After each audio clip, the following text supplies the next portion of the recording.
Você escreve seus códigos HTML sem se preocupar muito com as tags semânticas? Bom, você pode estar cometendo o erro, tá? Por que é importante você se preocupar com a semântica de cada tag? Principalmente por questões de SEO, ou seja, Search Engine Optimization, e também por questões de acessibilidade, tá?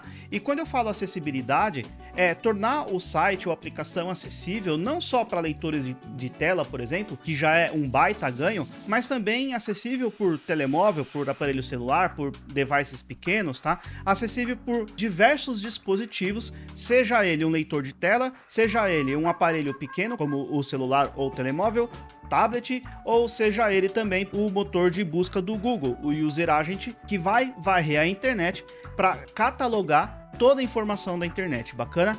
Então, sem mais delongas, vamos ver lá direto na tela do meu computador. Então, tá aqui, pessoal. Temos um site aqui bastante simples, tá? Eu peguei um outro exercício que eu já tinha pronto para me basear, tá? Para eu não inventar a roda. Bacana? Então tá aqui. Temos um site bastante simples aqui, eu coloquei algum conteúdo para me ajudar na explicação, tá? E aqui são algumas tags semânticas, tá? Que eu vou mostrar para vocês. Bacana? Vou abrir este site no meu Visual Studio Code. Olha só, tá aqui. Então não temos nada demais aqui, simplesmente algumas tags HTML, um CSS e basicamente é isso, tá? Então vamos começar aqui de cima, pessoal. Primeira tag que eu quero falar para vocês, a tag aside, tá? Eu tenho um artigo também escrito onde eu falo aonde a aside é header e header é aside, ou alguma coisa parecida com isso, tá? Nesse caso, aonde eu tenho as informações principais da minha página ou do meu site, né? Eu acabei utilizando a tag aside simplesmente porque é um conteúdo que está ao lado, né? O nome side me leva a entender que é um conteúdo que fica ao lado, mas não é bem assim, tá? A tag aside, ela é na verdade para a gente inserir um conteúdo tangencial ao conteúdo principal, tá? Ou seja, algum conteúdo que está ainda que relacionado com o conteúdo principal, mas ele não é, digamos assim, faz parte do conteúdo principal. Eu sei que eu não expliquei muito bem, mas vamos dar uma olhadinha aqui no site da MDN, que é a minha fonte de referência, tá? Eu vou ler. O elemento HTML aside representa uma seção de uma página que consiste de conteúdo que é tangencialmente relacionado ao conteúdo do seu entorno, que poderia ser considerado separado do conteúdo, tá? Estas seções são muitas vezes representadas como os barra laterais. Elas muitas vezes contêm explicações laterais, como definição de um glossário, conteúdo vagamente relacionado, como avisos, biografia do autor, ou em aplicações web, informações de perfil ou links de blogs relacionados. Então, o que a gente vai inserir dentro da tag aside são informações ou conteúdos que estão relacionados ao conteúdo principal, mas digamos assim, tangencial, a parte do conteúdo principal. Bacana? Eu deixei aqui também a tag header para a gente ver a definição, tá? Então tá aqui, ó. O elemento HTML header representa um grupo de suporte introdutório ou navegacional. Pode conter alguns elementos de cabeçalho, mas também alguns elementos como um logo, seções de cabeçalho, formulário de pesquisa e outros. Ou seja, o header dentro da tag body é o cabeçalho da minha página, o cabeçalho da página ou da minha aplicação, tá? Se eu tivesse, por exemplo, uma tag header dentro de um article, por exemplo, eu estaria falando do cabeçalho daquele article, tá? No caso, aqui, se eu abrir aqui para o meu, se eu voltar para o meu Visual Studio Code, eu tenho diretamente dentro do body. Se eu trocar este aside por header, eu vou ter uma informação muito mais concisa no que tange a semântica, tá? Porque este conteúdo daqui, ele está muito mais relacionado com o cabeçalho da minha página do que com o conteúdo tangencial ou um conteúdo à parte ao meu conteúdo principal. Aqui não. Aqui, se eu não olhar para o layout, olhar simplesmente para as informações, a semântica das informações, eu vejo que essas informações que eu destaquei aqui no meu Visual Studio Code, essas informações estão relacionadas ao conteúdo principal, é o cabeçalho, tá? Então por isso eu fiz a troca do aside, mesmo que aquele elemento estava visualmente na lateral, mas em termos de semântica, em termos de conteúdo, faz muito mais sentido que eu utilize a tag header do que a tag aside. Bacana? Continuando aqui, aqui não tenho nada demais. E se eu descer um pouquinho mais, eu tenho aqui já as informações. Então, se eu olhar no meu Chrome, voltando aqui para minha página, eu tenho aqui, olha só, aside, o elemento HTML aside representa uma seção e etc. E eu tenho aqui um header, o elemento HTML header representa um grupo de suporte introdutório. Estas informações foram retiradas do site da MDN que eu acabei de ler para vocês, tá? Então, se eu peguei um trecho de uma página de terceiro, é interessante que eu faça a referência para minha fonte, tá? E aí eu poderia ter a tag que, a tag cite e a tag blockquote, tá? Você poderia dar uma pesquisada aí na diferença dessas três, abrir a página do MDN com essas três tags. Aliás, se não me falha a memória, se eu vier aqui em blockquote, eu tenho aqui embaixo, deixa eu ver, olha só, eu tenho o que, e se eu abrir esta página, provavelmente eu vou ter acesso também à tag cite, mas eu vou me preocupar aqui, eu vou focar na tag blockquote, bacana? Então vamos lá, o elemento HTML blockquote, ou o elemento HTML de citação de bloco, indica que um texto incluído é uma longa citação, normalmente é processado visualmente pelo recuo, tá? Mas visualmente a gente pode alterar com CSS. A URL para a fonte da citação pode ser dada usando o atributo cite, enquanto uma representação de texto de fonte pode ser usada usando o cite element. Se eu clicar aqui com o botão do meio do mouse, eu vejo aqui que a tag cite também poderia ser utilizada, tá? Aqui ele vai me dar um exemplo, olha só. Mais informações podem ser encontradas em, e dentro aqui das tags cite, né, a referência, a fonte, né? Mas na blockquote ele também tem um exemplo aqui embaixo e tá lá, olha só, blockquote, cite como atributo, a URL e o texto que eu removi, né, o texto que eu retirei desta URL, tá? Então o que eu vou fazer aqui no nosso Visual Studio Code? Vou colocar dentro aqui da minha tag dd, eu vou colocar aqui o blockquote, olha só, blockquote, cite. E aí eu vou pegar a minha URL do aside, então vou vir aqui, Ctrl V aqui, tá? Fecho aqui, coloco esta blockquote aqui no final e salvo, maravilha. Faço a mesma coisa aqui neste cara, olha só, o blockquote, já pego o fechamento aqui da tag, vou colocar logo aqui no final e aí eu vou colocar a minha URL aqui, olha só.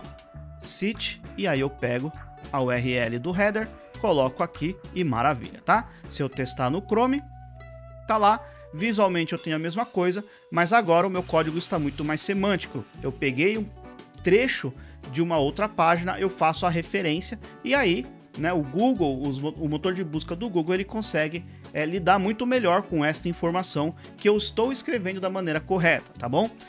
Mais uma questão aqui, pessoal. Repara que eu tenho um pequeno texto, voltando aqui para o Chrome, o elemento HTML aside, tá? Se eu estou representando um trecho de código, seja um código HTML, seja um código JavaScript ou CSS, eu poderia utilizar a tag específica para isso. E essa tag é a tag code, tá? Olha só, o elemento code apresenta seu conteúdo estilizado de maneira a indicar que o texto é um pequeno fragmento de código. Então o que eu vou fazer? Vou simplesmente colocar aqui, olha só, code desse jeito, trago para cá, fecho aqui. E vou colocar aqui embaixo também, olha só, code desse jeito, Ctrl X e Ctrl V, ok? Vamos dar uma olhada aqui no meu projeto, tá lá, poderia utilizar CSS para fazer a formatação, mas aqui não há nenhuma necessidade disso, bacana? Ou seja, eu utilizei a tag correta para marcar o conteúdo correto. Como eu falei, isso vai facilitar muito em termos de SEO e também em termos de acessibilidade. Seja acessibilidade para um leitor de tela, seja para um dispositivo móvel e etc. Bacana? Vamos ver o que mais que a gente pode melhorar aqui em termos de semântica do nosso HTML. Se eu vier um pouquinho para baixo, bacana. Eu tenho aqui, pessoal, um simples exemplo de utilização da tag output, tá? E deixa eu dar uma olhada aqui, olha só. Se eu vier aqui embaixo e eu mudar esse meu range, né? Repara que eu não tenho nada sendo afetado aqui na minha página, tá? Mas existe uma tag específica que é output, que ela representa quando eu tenho um dado sendo representado na tela por alguma questão de interatividade, bacana? Vou ler. O elemento output é um container o qual uma página ou uma aplicação pode injetar o resultado de um cálculo ou de uma ação do usuário, tá? Então, o que eu vou fazer, pessoal? Repara, vou simplesmente trocar esta minha div aqui por output, tá? Então, vou vir aqui, Ctrl C, Ctrl V, e repara o que vai acontecer agora. Quando eu voltar para o meu projeto e eu mudar o meu valor, repara que eu já tenho aqui na mesma hora esse valor sendo alterado, porque esta tag output ela serve exatamente para isso, né? Ela serve para mostrar um resultado, por exemplo, de um cálculo matemático, tá? Eu estou utilizando o JavaScript, se eu olhar aqui no meu código, é um JavaScript que eu estou colocando diretamente num evento onInput, ou seja, quando eu entrar dados, né? Eu estou vindo aqui, ó, e falo que o result.value vai receber alguma coisa. E esse result é exatamente o meu atributo name do output, tá? Exatamente por isso que funciona. Eu não preciso mais nada de JavaScript. A partir do momento que eu mudo o valor do meu output, ele já é apresentado na tela, porque a tag output serve exatamente para isso. Bacana? Vamos descendo mais um pouquinho. Eu tenho aqui embaixo, né? Deixa eu mostrar primeiro aqui no Chrome, olha só. Eu tenho um pequeno texto, um pequeno formulário, e aqui eu tenho um endereço. Eu poderia, pessoal, colocar esse meu endereço dentro da tag address, tá? Mas a tag address não serve para colocar o endereço, ou melhor, não serve para colocar qualquer endereço. Na verdade, a tag address, ela serve para representar a forma de contato do dono daquela página ou daquele artigo. Então, por exemplo, imagina que eu tenho lá na minha página uma tag address com o meu telefone, por exemplo, ou o meu e-mail, ou endereço, tá? Ou qualquer coisa do tipo, ou até meu nome, enfim, qualquer coisa que vai falar para o Google, por exemplo, que o dono daquela página ou a maneira de entrar em contato com a pessoa que fez aquela página, por exemplo, né? É através do conteúdo que está dentro aqui da tag address. Se o address estiver dentro de uma tag article, por exemplo, então significa que o dono, digamos assim, daquele article é o que está dentro da tag address. Eu posso tanto colocar address dentro de articles, como dentro da própria página, dentro do body, por exemplo, tá? Nesse caso, se eu descer um pouquinho, nesse caso aqui eu tenho um endereço, é como se esse endereço daqui representasse, né, o dono desta página. Então eu poderia trocar toda essa dívida aqui por address, desse jeito. Olha só, address, tá? Salvei, posso também mostrar para vocês aqui no site da MDN, olha só. O elemento HTML address fornece informações de contato para o seu ancestral article ou body mais próximo. Se estiver dentro do article, é a forma de entrar em contato com o dono daquele artigo. Se estiver dentro do body, é a forma de entrar em contato com o dono daquela página. Bacana? Aí tem mais algumas informações, você pode dar uma lida depois com calma, eu vou deixar todos esses links na descrição desse vídeo. Bacana? Muito bem, voltando aqui para o meu Visual Studio Code, vamos ver o que mais que eu tenho. Bom, nesse caso aqui eu não tenho mais nada aqui no footer, mas eu tenho sim mais algumas coisas que eu posso melhorar a semântica, tá? Então, voltando para cima, olha só, eu tenho aqui, ó, o elemento HTML, tá? Esse HTML é uma abreviação para Hypertext Markup Language, certo? Então, se ele é uma abreviação, eu posso sim utilizar a tag correta, a tag abbreviation, ou melhor, vou vir aqui, colocar ABBR, desse jeito, fecho e vou envolver a tag aqui HTML. Bacana? E aí, dentro aqui dessa tag, eu vou colocar um atributo title com o texto, né, com a descrição daquele conjunto de letrinhas ali, HTML. Então eu vou vir aqui, Hypertext Markup Language. Acho que é assim que se escreve. E aí, para eu deixar melhor ainda, mais semântico ainda o meu código, eu posso vir aqui e colocar um lang desse jeito, poderia ser em US, por exemplo, tá? E é isso aí. Então agora já tenho a tag correta para falar que esse HTML, na verdade, ele é uma abreviação para Hypertext Markup Language. Bacana? O que mais que a gente tem aqui, pessoal? Poderia fazer a mesma coisa aqui nesse outro HTML, mas já fiz lá em cima. o interessante é que você saiba que é necessário fazer. Bacana? Aqui também tem uma coisinha que a gente poderia melhorar, né? Eu tenho aqui um input do tipo text que vai representar o e-mail, tá?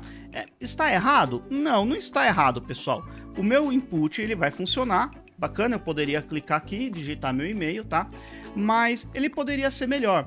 Eu tenho um atributo para o input que é do tipo e-mail, o input type e-mail, tá? E por mais que aqui no desktop ele vai se comportar exatamente da mesma maneira, quando eu informo corretamente as tags e atributos melhores indicados, digamos assim, para aquela informação, o device, né, o robô, o dispositivo que está lendo aquele HTML, ele pode se beneficiar de alguma forma. Imagina o seguinte, imagina que eu tenho um input type e-mail e a pessoa vai abrir essa página num aparelho celular, por exemplo, tá? Imagina que quando a pessoa ativar esse input, o meu teclado que o meu device vai mostrar, ele é já preparado, já melhor preparado, melhor pensado para preencher com um e-mail. Já vai colocar, por exemplo, o @gmail ou sei lá, Outlook, bacana? É a mesma coisa se eu tivesse, por exemplo, input type number. O meu teclado, que vai ser aberto quando o usuário clicar, ou melhor, ativar aquele input, vai vir com teclado numérico. Mesma coisa, por exemplo, com entrada de dados do tipo date. Vai ativar aquele input e o teclado já vai aparecer melhor preparado para que o usuário possa entrar com o dado do tipo data. Bacana? Então, é interessante a gente sempre marcar com as melhores tags e os melhores atributos para aquela informação. Isso vai facilitar bastante a vida do seu usuário. Legal, pessoal?